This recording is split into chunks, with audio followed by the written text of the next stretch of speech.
இப்போ இருக்க கார்ப்பரேட் உலகத்தில் பார்த்தீங்கன்னா, மக்கள் தினமும் அன்றாடம் குதிரை மாரியே ஓடிக்கிட்டே இருக்காங்க. இந்த மாரி நேரத்தில் பார்த்தீங்கன்னா, அவங்கனால தெய்வ வழிபாடு செய்ய முடியாது. ஏன்னா காலையில எந்திரிச்சோன குழந்தைகள ஸ்கூலுக்கு அனுப்பணும், அவங்களுக்கு சமைக்கணும், அதுக்கே நேரம் சரியா போகும். அதாவது ஆணா இருந்தாலும், பெண்ணா இருந்தாலும் பார்த்தீங்கன்னா, அவங்களுக்கு ஒரு இறைநிலையை அடையிறதுக்கு, இல்ல அவங்களுக்கு தேவைகளை கடவுள வச்சு நம்ம அடையிறதுக்கும் பார்த்தீங்கன்னா, நேரம் கிடைக்க மாட்டேங்குது. இப்ப அந்த மாரி நேரத்தில பார்த்தீங்கன்னா, எதுவுமே பண்ணாம ஈஸியா சுலபமா எப்படி நம்ம செல்வ வல்லமைய கொண்டு வர்றது, இல்ல வீட்ல ஏதாவது நோய் நொடிகள் இருந்தாலோ, அதாவது இந்த உலகத்தில பார்த்தீங்கன்னா, எந்த கெட்டதுமே நடக்கக்கூடாது. எனக்கு நல்லது மட்டுமே நடக்கணும் அப்படின்னு நெறைய பேர் கேட்பாங்க. அதுக்கு ஒரு எளிமையான ஒரு பரிகாரம் நான் சொல்லப் போறேன். இது பார்த்தீங்கன்னா, ஒவ்வொரு மக்களுமே வந்து இத கண்டிப்பா செய்யணும். செஞ்சா பார்த்தீங்கன்னா, உங்க வாழ்க்கையில நீங்க கோயில், குளத்துக்கே எதுவுமே போக தேவையில்ல. 1000 கோடி மின்னல்கள் பிரகாசத்தோட பூமியில ஒரு மின்னலோ, ஒரு இடியோ விழுந்தா எவ்வளோ வேகத்தில விழுமோ, அந்த வேகத்தில உங்களுடைய வாழ்க்கை தரம் வந்து மாறும்.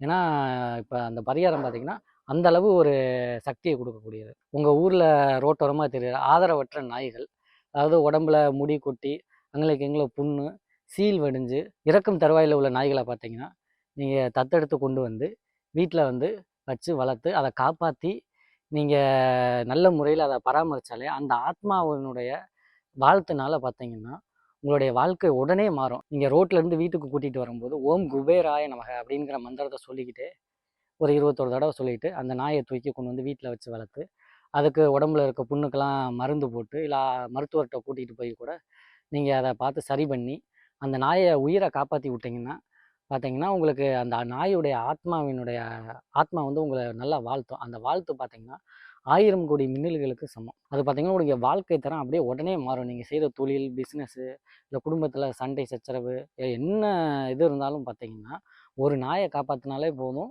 உங்களுடைய வாழ்க்கை தரம் வந்து டோட்டலா சேஞ்ச் ஆயிரும். ஒரு நல்ல நிலைமைக்கு வந்துரலாம். அப்படிப்பட்ட ஒரு ஒரு எளிமையான பரிகாரம் தான் இது. ஏன்னா, இப்ப பார்த்தீங்கன்னா, தெருவோரத்தில நாய்கள் பார்த்தீங்கன்னா, நாட்டு நாய்கள் நெறைய ஆதரவற்ற நிலையில கிடக்கு. நீங்க ஒரு நாள் சாப்பாடு போடுறதுனால மட்டும் உங்களுக்கு புண்ணியம் வந்துராது. அந்த நாய எடுத்துட்டு வந்து தினம், தினம் நீங்க அதுக்கு சாப்பாடு போட்டு அத பராமரிச்சா தான், உங்களுக்கு அந்த அந்த புண்ணியம் பார்த்தீங்கன்னா, உங்களுக்கு தினம், தினம் ஒவ்வொரு நாள் நீங்க சாப்பாடு போடும்போது, அந்த நாய் உங்கள வாழ்த்தும். இதனால பார்த்தீங்கன்னா, உங்களுக்கு விபத்து ஏற்படாது. இல்ல துர்மரணங்கள்லாம் வரவே வராது. பார்த்தீங்கன்னா, பைரவருடைய அருள்னால உங்களுக்கு ஒரு நல்ல வளமான எதிர்காலமான ஒரு வாழ்க்கை உங்களுக்கு அமையும்.